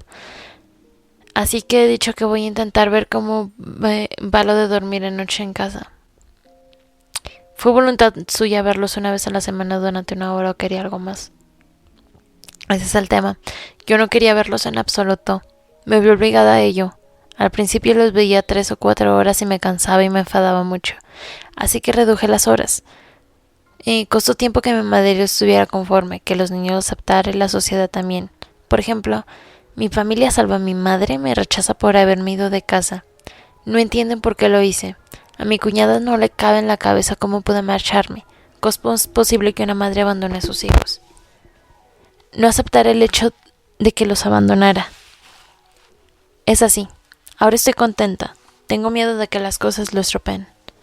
¿Estropearlo? ¿Cómo? Pues que pierda el control quizá y diga que necesito volver a casa a cuidar de mis hijos. Ese es mi mayor temor. Es algo que empieza a calar porque de repente cuando me siento mejor me pregunto por qué no vuelvo con mis hijos. Mire, cuando salí del hospital me dieron la opción de ponerlos en régimen de acogida total y yo realmente quería eso. Dije que merecían una madre y un padre normales. Mi madre luchó con uñas y dientes para tenerlo en régimen de acogida parcial. Ahora lo lamenta. porque ve que mi marido no cuida bien de los niños, le cuesta, y usted no puede cambiarlo. Ahora no quiere a mi marido, siente que a mí ya me ha perdido, y si da a los niños, se queda sin nada. Y tiene razón, porque si da a los niños yo no volveré a casa. Así que yo los daría sin pensarlo 2 veces, los daría. Mi madre dice, ¿y si dentro de unos años te arrepientes y quieres que vuelvan y ellos no te quieran? Debo decir que en los 2 últimos años de terapia pienso sentirme un poco mejor. Y temo que quizá algún día quería volver y se sienta mejor y todo eso. Cada una de estas madres se alejó de sus hijos en unas circunstancias excepcionales de su vida y a la luz de las opciones a las que se enfrentaba en aquel momento. A Tirsa se le presentó la oportunidad de emigrar a otro país, pero mientras que fue quien propició la separación, Sky y Jackie exponían circunstancias que escapaban de su control. Sky se quedó sin sus hijos porque el padre insistió en que vivieran con él, y Jackie se quedó sin sus hijos a causa de una crisis nerviosa. Y aunque cada una de ellas tomó un camino distinto hacia la separación de sus hijos, para todas el hecho de que los niños vivan con su padre está estrechamente vinculado a su resistencia a ser madres. Si bien dicha asociación puede haberse revelado a posteriori, en cada caso, describen a su manera la sensación de asfixia que les produce a pensar en la posibilidad de seguir cuidando de sus hijos y viviendo bajo un mismo techo. No obstante, como ya se ha señalado, la separación física no implica necesariamente dejar atrás la conciencia de ser madre. Todas ellas comparten el sentimiento de que dicha conciencia sigue resonando en sus vidas, aun cuando viven separadas de sus hijos. Eso entraña que no son conscientes de sus limitaciones como madres, sabiendo que tomaron una decisión pragmática, al tiempo que insistían en seguir velando por el bienestar de sus hijos, por mantenerse atentas al presente y al futuro de sus hijos el tiempo que se separaban de ellos. Los testimonios de estas madres ofrecen una interpretación distinta de la buena maternidad, o contribuyen incluso a socavar sus rígidas directrices. Dicho de otro modo, a veces prestar atención a las necesidades de los hijos podría pasar muy bien por no vivir con ellos, pues están mejor con el padre que con la madre. Esa interpretación es sustancialmente distinta a la que hace la sociedad, la cual ha sido descrita por Diana Gustafson, a referirse a una madre canadiense cuyos hijos se habían quedado con el padre. Irónicamente, al llevar a cabo lo que ella veía como un acto generoso de una buena madre, esta mujer incurrió en lo que los demás consideraban una conducta impropia de una madre. Otro ejemplo de reacciones contradictorias por parte de la sociedad puede encontrarse en el artículo sobre la escritora Reiko Rizuto, quien decidió vivir separada de sus hijos y que estos residieran con su padre. Dicho artículo planteó la cuestión de que los hijos criados por sus padres, no por sus madres, en Estados Unidos, lo que causó un gran revuelo en la red, como muestran las más de 16.500 respuestas online, la mayoría de las cuales son parecidas a esta. Este es uno de los ejemplos más tristes que he visto en nuestra cultura moderna enfocada hacia el yo. No es más que una egoísta de mierda. ¿Quién da de comer a los niños? ¿Quién los lleva al cole? Ser padre o madre no es un trabajo del que puedas pasar porque hay otras cosas que preferías hacer. Se supone que eres responsable, que la madre y el padre son las dos personas con las que puede contar los hijos. Lo que no menciona esa madre son los efectos devastadores que ha causado en sus hijos. Algún día los sufrirá en sus carnes. ¿Quién va a estar de acuerdo con ella? Una mujer tan estúpida no merecía tener hijos.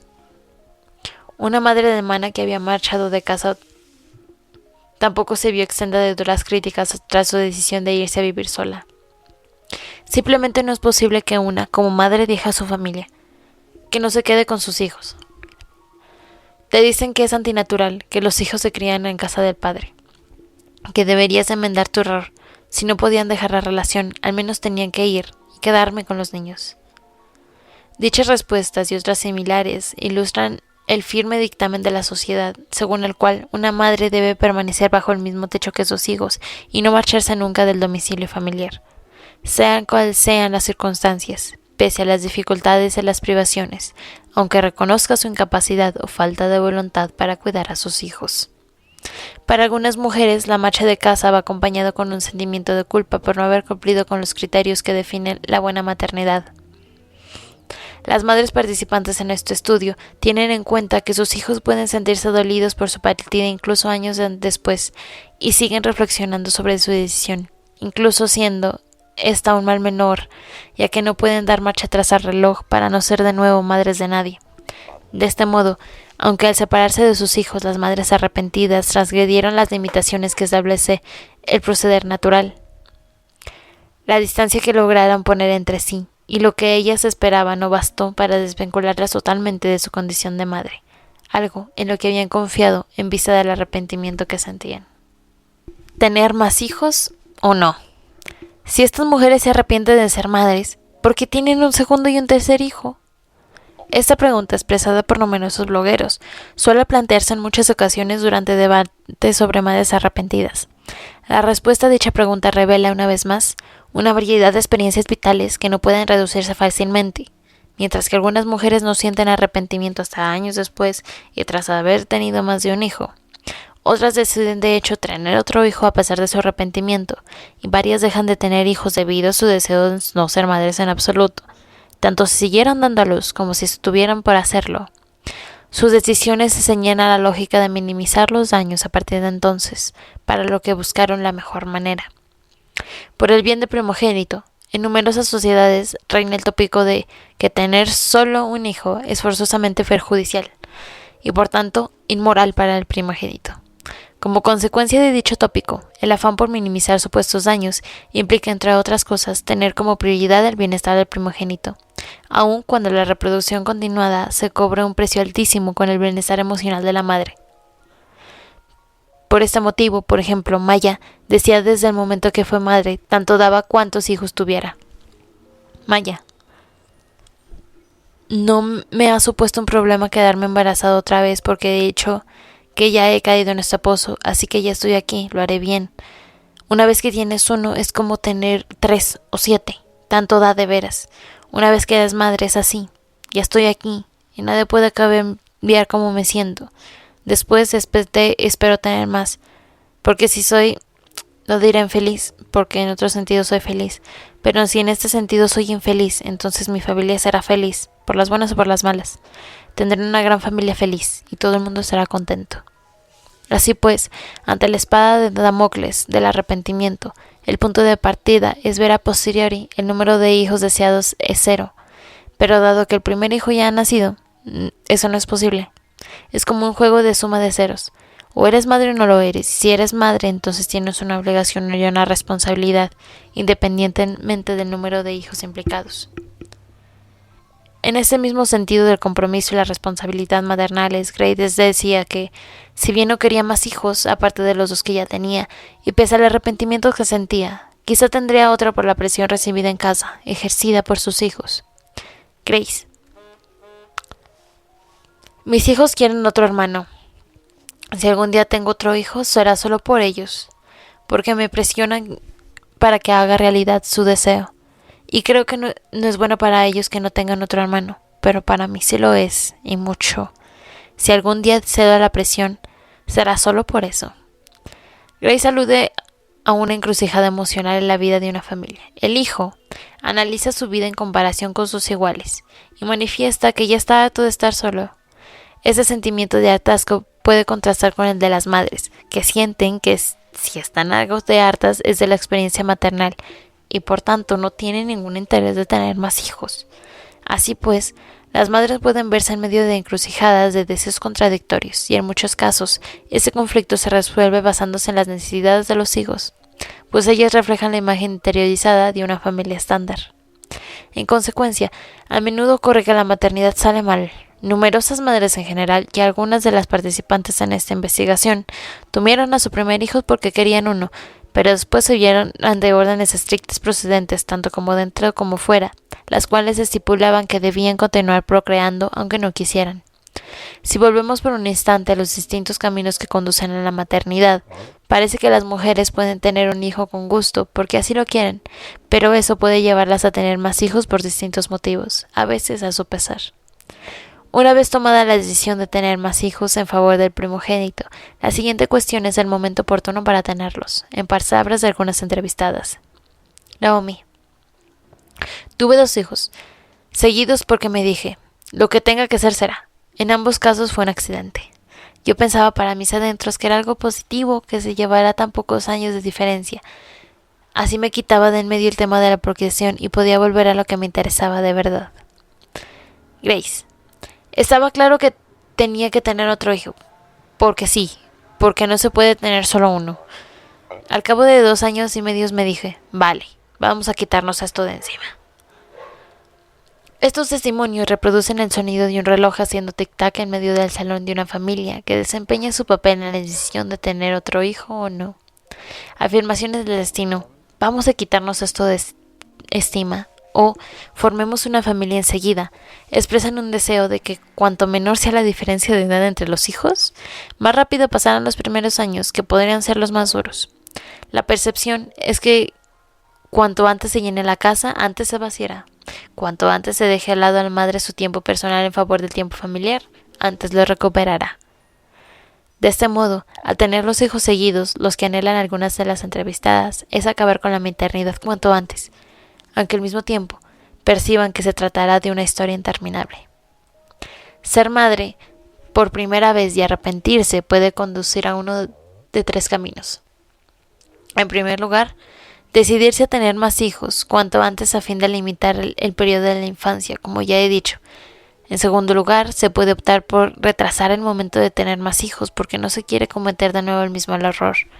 Por último, a veces la decisión no consiste en retrasar ni precipitar la procreación, sino simplemente en evitarla.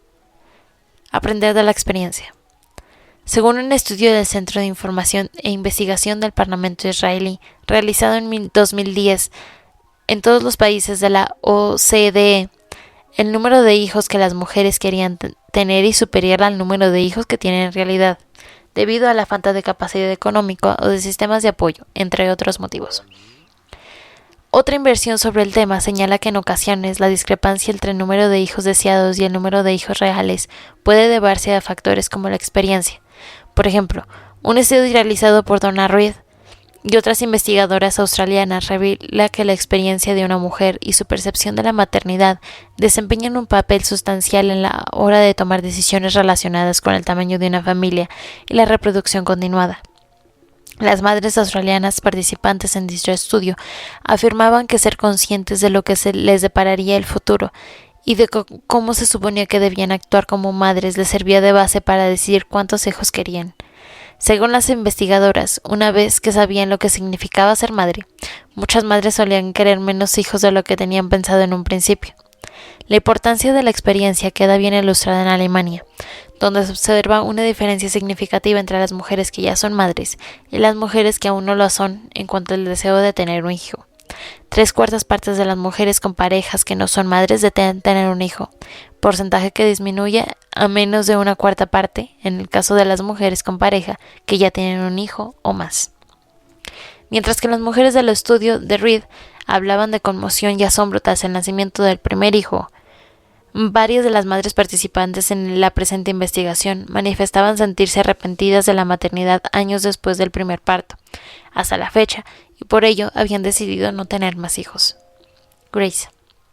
En prácticas de este arrepentimiento, para mí la práctica se refleja en no tener otro hijo ahora mismo, en cuanto a lo que se supone que debe pasar. Lo que no se espera es que mi hijo más pequeño tenga 7 y medio y yo no tenga ya un tercero. El resto es el resultado directo de eso. En la práctica se expresa no teniendo otro hijo. Si me lo hubiera preguntado hace 15 años, le hubiera respondido que quería 4 hijos. Rose. Antes de ser madre pensaba alguna vez en el número de hijos que quería. Pensaba en 3 o 4. ¿Se refleja el arrepentimiento en la práctica? En general, no deseo tener más hijos, aunque mi marido sé que quiere. Liz. Es curioso, veo a mi hijo que me dice, mamá, quiero un hermanito y yo le digo, eso no va a pasar, pero añado, ya tendrás hijos tú si quieres cuando seas mayor. No tendré más hijos, lo tengo clarísimo. Cuando la gente me dice ahora, no sabes lo que es tener 3, yo les digo, no me hables de eso, de verdad, no lo sé, no quiero saberlo. Si tú quieres tener 3, 10 o 100, adelante, que los disfrutes. Nadie puede decirme que no sé lo que es. No caigo precisamente por eso. Mira tú por dónde. Como soy una persona abierta y quiero imaginar otras posibilidades, he intentado imaginarme con 2. De veras que lo he intentado. desde todas las perspectivas posibles. Ni loca tendré otro. En serio, ni hablar. Para mí es más fácil decirlo ahora porque sé de qué va. Cuesta más ser categórica cuando no lo has probado. Yasmín. He recogido la ropa de mi hijo del último año que se ha quedado pequeña para dársela a mi amiga. Mi madre me dijo, no lo hagas, puede que tengas más hijos, y yo le respondí, mamá, no tendré más hijos, ya basta. No tendré más, estoy segura. Intento no ser nunca tan rotunda y evitar decir jamás, pero sé lo que siento en el proceso por el que he pasado. No quiero tener más hijos, no puedo más, no le daría ningún bien al niño. El arrepentimiento es como un ferry temporal que traslada a su portadora de lo que era a lo que podría haber sido. La lleva a pasar en el futuro en vista de sus experiencias pasadas. De este modo, lamentar la maternidad puede torpedear la imagen social según la cual tener el hijo debería suscitar necesariamente el deseo de tener más y ampliar la familia. En lugar de seguir la idea determinada de que no lo sabrás hasta que lo pruebes, estas madres insisten de que, como lo han probado, ahora lo saben y por tanto deberían aprender de su experiencia. Sin embargo, el conocimiento adquirido y la experiencia no son aceptados por el entorno y estas madres se enfrentan de manera sistemática a opiniones que pretenden convencerlas de que cambien de parecer diciéndoles vuelve a intentarlo y será distinto. Dicho afán de persuadirlas refleja que, a fin de mantener el orden social, nuestra sociedad niega a menudo la existencia del significado de la decepción. Ese sentimiento que se despierta cuando algo que esperábamos o deseamos no se hace realidad. De este modo, nuestras sociedades modernas intensifican la decepción, pero al mismo tiempo nos animan a negarla para que el orden social pueda perdurar. Seguimos obligando a la gente a encajar en un patrón, queriendo darles la forma permanente sin ofrecer herramientas para gestionar el dolor, el sufrimiento y el duelo que derivan de la decepción. Así pues, en una sociedad que no sabe cómo abordar la decepción en términos generales, y sobre todo con respecto a la maternidad, a las mujeres que se niegan a seguir procreando se les dice una y otra vez que deben superarlo y volver a intentarlo. Hay que enmendar los errores del pasado. Dicha interpretación llega incluso a ser interiorizada por las propias madres, como expuso Rose. Cuando decidí tener el segundo hijo, quería que esa experiencia compensara la primera, y el embarazo fue más agradable. Me ponía ropa ceñida, hablaba de ello. Esperaba y deseaba que las cosas fueran distintas, y en parte lo fueron. Mi marido me apoyaba y iba a terapia. Quería arreglar mi experiencia como madre. Quería demostrarme a mí misma que no había fracasado, que lo había conseguido.